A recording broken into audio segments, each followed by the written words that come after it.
quiet rancher saw his maid limping. What he did next shook the sheriff's office on the far edge of Silver Creek County, where the paved road surrendered to dirt and the wind carried the lonely cries of coyotes across endless plains, stood the Crow Ranch, an enormous stretch of land wrapped in mystery and silence, owned by a man few truly knew and many quietly feared. Elijah Crow was not the kind of man who drew attention to himself. He didn't drink in town, didn't attend church socials, and didn't waste words on meaningless conversation. His presence alone commanded space, tall, broad-shouldered, with deep-set gray eyes that seemed to carry the weight of a lifetime of unspoken battles. People said he had once been a lawman, others whispered he'd walked away from something darker, but the truth was buried beneath layers of dust, time, and silence.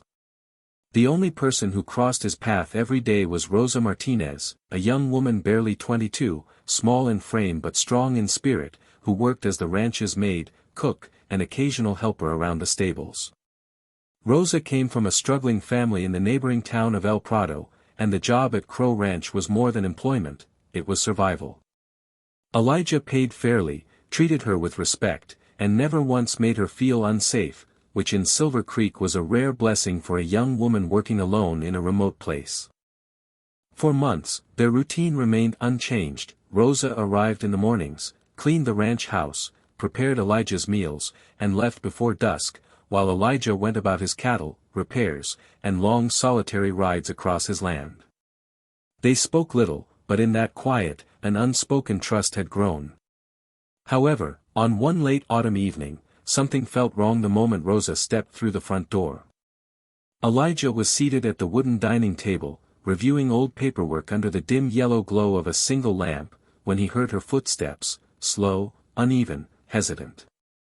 He looked up and immediately noticed the way her right leg dragged slightly, the stiffness in her posture, the tension in her shoulders. Her usual gentle greeting was missing, replaced by a forced silence. Rosa moved carefully, as if every step caused pain, and when she placed his dinner on the table, her hands trembled just enough to be noticeable. Elijah's eyes followed her movements, sharp and observant, missing nothing. A faint bruise darkened the skin beneath her makeup, and when she turned away, he noticed the reddish marks on her arm, finger-shaped, angry, and unmistakable. He said nothing at first, letting the silence stretch, giving her space to speak if she chose to. Rosa avoided his gaze, focusing instead on straightening utensils that were already perfectly aligned. "I'll finish cleaning the barn tomorrow," she whispered, her voice thinner than usual, as if it might break at any moment. Elijah slowly pushed his chair back and stood, his boots scraping against the floor.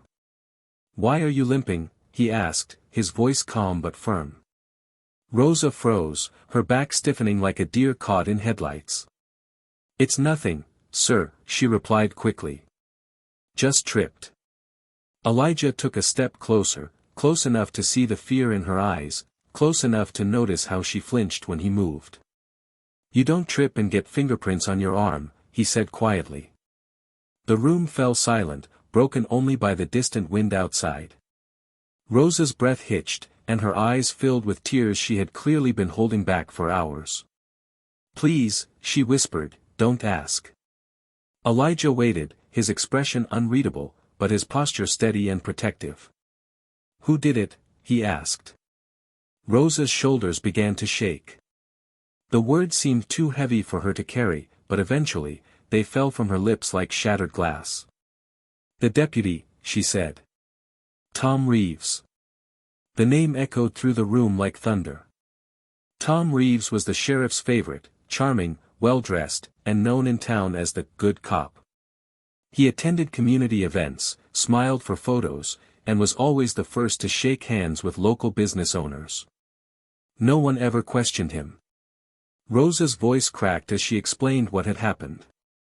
She had been walking back from the supply road after picking up cleaning materials when Reeves stopped her patrol truck beside her.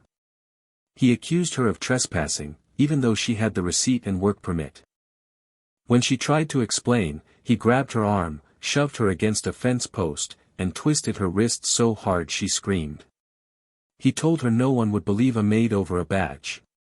When she resisted, he struck her face and threatened her job, her family, and her safety. If you tell anyone, he warned, you'll regret it. Elijah's jaw tightened, his hands slowly curling into fists. He didn't shout. He didn't curse. He simply nodded once, as if filing the information away in a place where nothing was ever forgotten. Go home, he said gently. I'll handle the rest. Rosa hesitated. Sir, please don't make this worse. Elijah met her eyes. It ends tonight. That night, the ranch light stayed on long after the sun disappeared. Elijah didn't sleep. He unlocked a heavy steel chest hidden behind a false wall in his office, one that hadn't been opened in years. Inside were old law enforcement credentials, faded photographs, court documents, and a revolver that looked like it had seen more than its share of justice. Elijah Crow had once been more than just a rancher. He had been a man of the law, until the law failed someone he loved. And now, history was repeating itself. He spent the night gathering evidence, reviewing old contacts, and pulling security footage from cameras hidden around his property and nearby roads. By morning, he had more than suspicion, he had proof. When Rosa returned the next day, she found an envelope waiting for her on the kitchen table.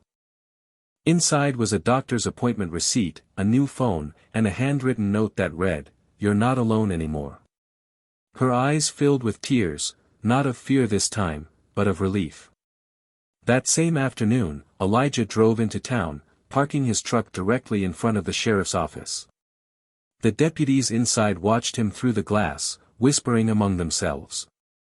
Elijah entered without a word and approached the front desk. "I need to speak with the sheriff," he said calmly. The sheriff, a heavy-set man with years of complacency etched into his face, welcomed him with a casual smile. "Elijah, what brings you in?" Elijah placed a thick folder on the desk. Inside were photos of Rosa's injuries, medical records, time-stamped security footage, and witness statements from nearby ranch hands who had seen Reeves' patrol truck in the area. The sheriff's smile vanished. "Where did you get this?" he asked. Elijah leaned forward. "Your deputy assaults women," he said. "And I don't stay quiet." The room went silent. Within 24 hours, an internal investigation was launched. Within 48 hours, Deputy Reeves was suspended. But Elijah wasn't finished. Because Rosa wasn't the only victim. And the quiet rancher was about to shake the entire county to its core. If this story touched your heart and reminded you that silence can be broken by courage, don't forget to like, subscribe, and turn on notifications for more powerful, emotional stories that expose injustice and celebrate human strength.